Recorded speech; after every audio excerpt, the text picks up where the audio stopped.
Minas forjada na labuta e no pelejo, pelas mãos de sertanejos que tocaram esse chão. Cada lugar traz da cultura o seu valor, refletida nesses tempos onde tudo começou. Flor do cerrado se espalha pelo chão, serras e vales, capoeira e capão. Casa de barro, assoalho de madeira, Izumira, lavadeira, canta lá no Ribeirão. Simplicidade no sorriso desse povo, hospitaleiro sim, de coração. E o sotaque meio de baianozinho demonstra o carinho desses mineiros encantador. Eu sou do Vale do Jequitinhonha, pedaço dessa terra que desperta o meu cantar. Eu vou voltar lá pro Jequitinhonha, resgatar a cultura que eu conheci por lá.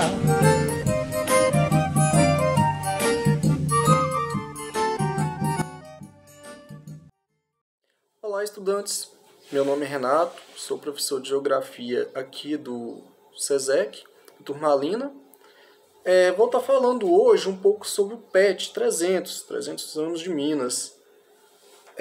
Vou estar falando mais específico em relação às paisagens de Minas. Então, para falar um pouco melhor sobre essas paisagens de Minas, vou estar direcionando a minha fala para o Vale de Jequitinhonha e posteriormente falar um pouquinho sobre aqui em Turmalina, né, e a nossa região.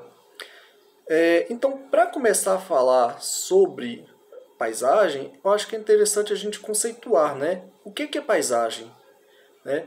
Então, eu vou estar buscando a resposta para essa pergunta por um geógrafo mundialmente conhecido e principalmente conhecido aqui no Brasil. O nome dele é Milton Santos e ele fala que paisagem é tudo aquilo que nós vemos, o que nossa visão alcança é a paisagem, e não apenas formadas de volumes, mas também de cores, movimentos, odores, sons, ou seja, é tudo aquilo que o corpo alcança, né? Tudo que nós sentimos pode ser considerado paisagem.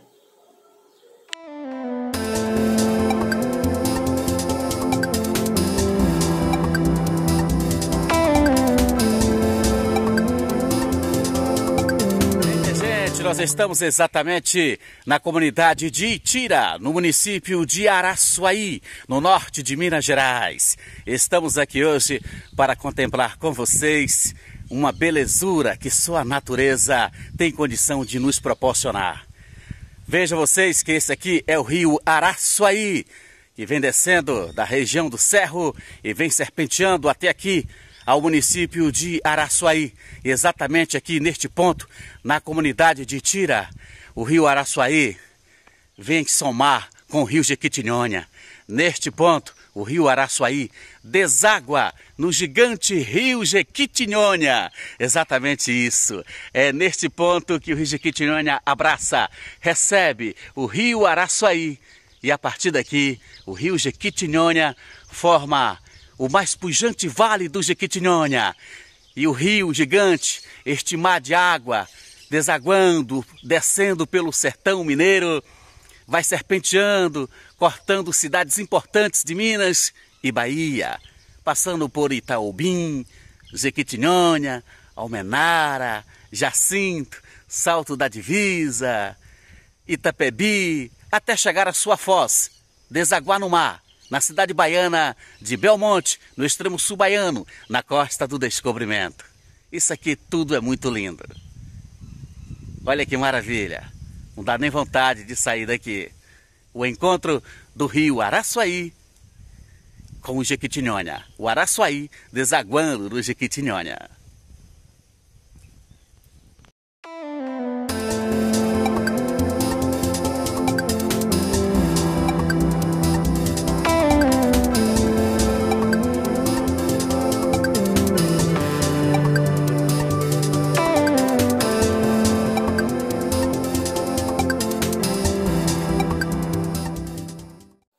Então, gente, agora eu vou falar um pouquinho sobre o Vale do Jequitinhonha, né? Vou falar um pouco sobre os aspectos administrativos dele. Também tem a ver com relação à paisagem, pois a gente vai estar fazendo basicamente uma descrição em relação ao que compõe o Vale do Jequitinhonha.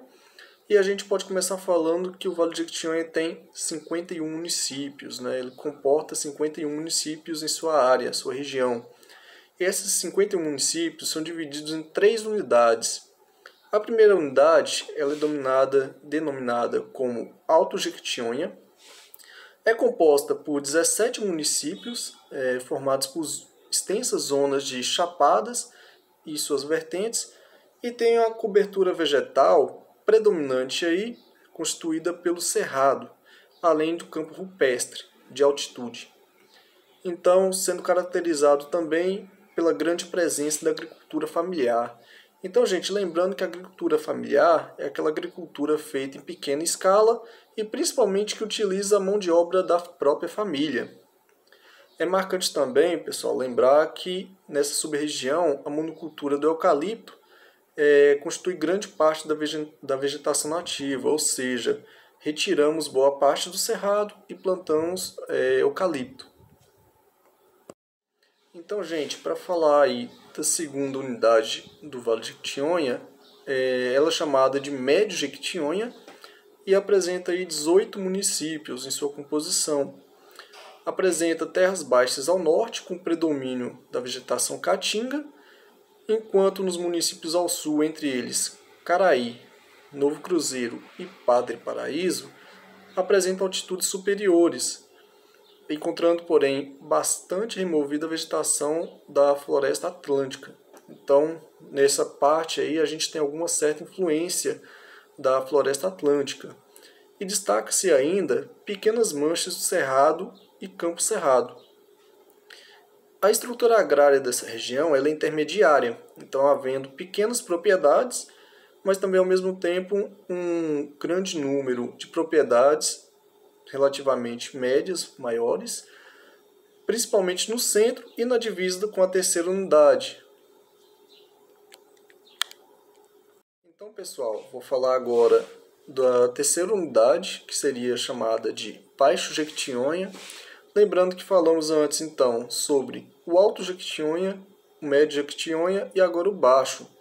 O Baixo Jequitinhonha ele é formado por 16 municípios e ele é marcado pelas terras baixas, na qual a vegetação nativa é principalmente a Mata Atlântica, ou pelo menos a parte que sobrou dela, pois foi quase toda substituída por capim-colonião.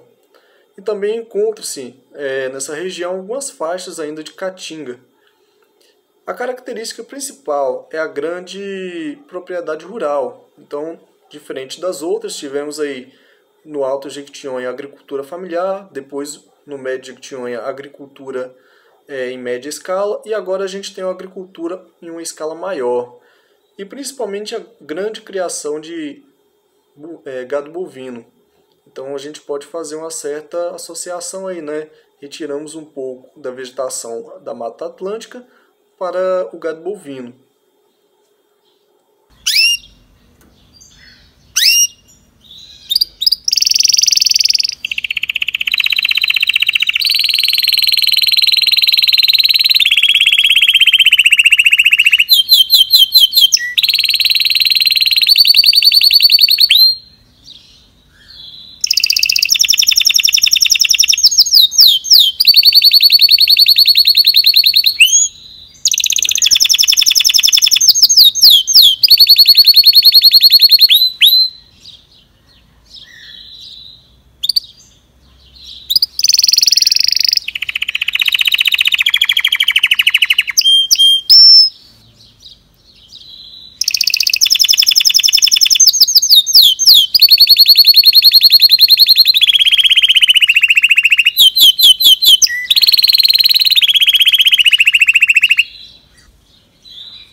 Então, gente, agora eu vou começar a falar sobre o nosso município, né, que é Turmalina. Vou dar uma explicação básica aí sobre a história, né, o surgimento da nossa cidade, e depois, posteriormente, falar um pouco sobre a paisagem, em específico, a nossa cultura da região, a nossa hospitalidade. Então, como dado aí geográfico, Turmalina está localizado na micro-região de Capelinha e na macro-região do Vale de Jequitinhonha. Não temos grandes aspectos turísticos igual a essas regiões, né, devidas aí à sua própria geografia, que está relacionada mais nas proximidades aí do vale da Serra do Espinhaço, e a gente está um pouco mais afastado disso. Então temos aí o nosso diferencial, que é a grande hospitalidade da cidade. A origem do município teve-se por meados do século XVIII, entre 1755 a 1760, denominado de Arraial da Piedade do São Pedro do Bom Sucesso das Minas Novas. Então, a gente pertencia a Minas Novas, que tinha esse nome. Nesse período já teve indícios de uma população pelas redondezas. A influência para a criação de povoado se deve à busca feita pelos tropeiros para achar riquezas. Então, gente, Minas Novas ela exercia uma grande influência na mineração de minas. Então, ela tem uma participação histórica como uma cidade que foi polo de mineração de ouro. E Turmalina tem sua participação sendo uma região que fazia um sustento rural. Então, segundo o IBGE, em 2016, pela falta de alimentos para os mineradores, alguns colonos das minas dedicavam-se à lavoura rural, muito estabelecida nas proximidades das margens do rio Araçuaí, Ribeirão Lourenço e do rio Itamarandiba. Então são nossas referências aí iniciais. Segundo a Secretaria Municipal de Educação, a povoação primitiva da região havia sido influenciada pelo bandeirante Sebastião Leme do Prado, fundador da cidade de Minas Novas em 19 de junho de 1721. Com isso, especula-se que Turmalina teria tido seus primeiros habitantes por volta de 1730. Então a gente tem um certo tempo, né, que teve a instalação de Minas Novas, né, da cidade de Minas Novas, e o povoado de Turmalina. As primeiras pessoas começaram a povoar a nossa região. Para falar um pouquinho também, a gente vai basear o início, né, da nossa povoação aqui em 3 tropeiros que faziam carregamento para um povoado chamado Água Suja, e que demorariam mais 2 dias para chegar, e deixaram aí uma carga na grama e foram cuidar, soltar os animais, fazer comida, essas coisas. Então, com destino para o Bom Sucesso das Minas do Fanado, na capitania da Bahia, destes 3 tropeiros citados, um foi notado que havia ficado doente, o outro havia perdido o animal que carregava a carga, e pela supersticiosidade dos tropeiros, resolveram abandonar a carga que carregavam e se retiraram daquela região. Então, a região que eles estão citando aqui é a nossa. A carga também foi deixada aqui, e essa carga que teve um diferencial na nossa história, né? A população tinha pouco conhecimento daquilo que foi deixado. Tempos depois, 3 moradores na região, João Cordeiro, Canuto de Quadros e Luiz Machado, voltando para suas casas, fazem uma parada com o intuito de descansar e, coincidentemente, se deparam com a caixa abandonada. Então, lembrando aí, é a caixa que a gente falou dos 3 tropeiros que estavam passando aqui pela nossa região. Por curiosidade, entra em consciência e abre a caixa, deparando-se com a imagem da Nossa Senhora da Piedade. Admirados, prometem que a santa seria construída uma capela naquele local. Então eles ficaram admirados com aquela santa achada, né? Teve a questão da religiosidade e eles decidiram a partir daí construir uma pequena capela. Então, pessoal, após a construção da capela, como forma de pagamento à Santa Nossa Senhora da Piedade, casas começaram a surgir nas proximidades, tomando tamanho suficiente para chamar de comunidade Nossa Senhora da Piedade. Em 3 de abril de 1840, segundo a lei provincial de número 184, a comunidade Nossa Senhora da Piedade passa a ser oficialmente pertencente ao município de Minas Novas.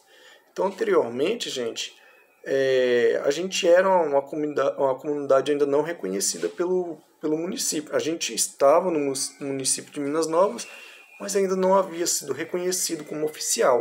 Não tinha um tamanho suficiente, né, uma população suficiente, ou não tinha preparado os documentos ainda. Em 7 de setembro de 1923 é mudado o nome, né? A gente tinha o nome de Nossa Senhora da Piedade e foi alterado para Turmalina, segundo a lei estadual de número 843. Então temos o comentário aqui, vou colocar depois as referências, né? Então Macedo fala: a origem está ligada às turmalinas verdes encontradas na região do povoado de Mendonça. A maior parte delas, enorme, encontra-se no museu na Alemanha. Então, segundo o comentário aí, o nome da nossa cidade, ela se dá por uma pedra que foi encontrada próximo aí à região de Mendonça. Nem foi tanto aqui, mas na época era uma influência grande, já que Mendonça ainda não tinha povoado, provavelmente, não significativo, e a gente já era reconhecido. Com a emancipação de Turmalina, ocorrida em 1 de janeiro de 1949, o recém-criado município ganha os distritos de Veredinha e Caçaratiba, juntamente com os povoados de Mendonça e Peixe Cru. Então, nesse momento, a gente foi emancipado, tendo também os nossos municípios, os nossos povoados.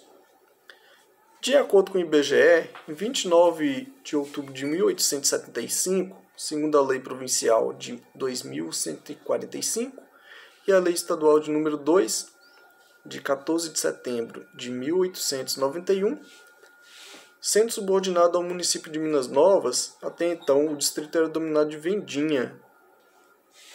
Em 5 de novembro de 1877, o distrito passa a se chamar Veredinha.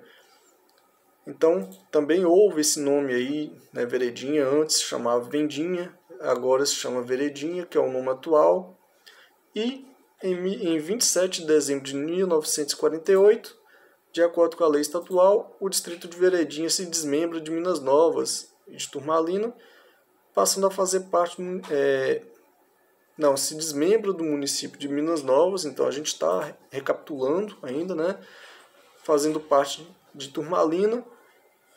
E em 21 de dezembro de 1995, o distrito é elevado à categoria de município, anexado em 2003 ao seu território de Mendonça. Então, Veredinha também posteriormente se separa de Turmalina. Pode ver que estão 1995 bem recente, se comparado à história que a gente tem aí relacionado a Minas Novas. E Macedo descreve sobre Caçaratiba, a lei estadual, a lei de número 2565, no ano de 1880, 3 de janeiro, criou o município de Minas Novas na localidade do Peixe Cru, um distrito, transferido depois para Caiçara pela lei de 2911, 1882. O nome foi mudado para Caçaratiba pelo decreto 1038, em 31 de dezembro de 1943. Então, o atual distrito de Caçaratiba ainda se encontra sob jurisdição de Turmalina, não tendo sido emancipado ainda. Provavelmente, em algum momento, ele pode se emancipar também, caso cresça um pouco mais e tenha mais independência econômica. Então, a parte da história de Turmalina fica por aqui. Agora, a gente vai falar um pouco sobre os aspectos da paisagem mesmo que a gente tem na nossa região. E esta cidade destes olhos de menina, brilha a retina, me inspira a canção. Em meu colar trago no peito esverdeada a turmalina que alumia o canto do meu coração. Em cada canto ver-se vidas espalhadas pelas estradas que arrodeiam esse sertão. Tenho certeza nessa pequenina casa, meu senhor, tem gente simples, mas de grande coração. Eu sou do Vale do Jequitinhonha, pedaço dessa terra que desperta o meu cantar. Eu vou voltar lá pro Jequitinhonha, resgatar a cultura que eu conheci por lá. Aos que se ausentam destas terras preciosas, constroem noutros cantos vida e ganha-pão. Nunca se esqueçam das origens e histórias e voltem sempre pra cumprir a tradição.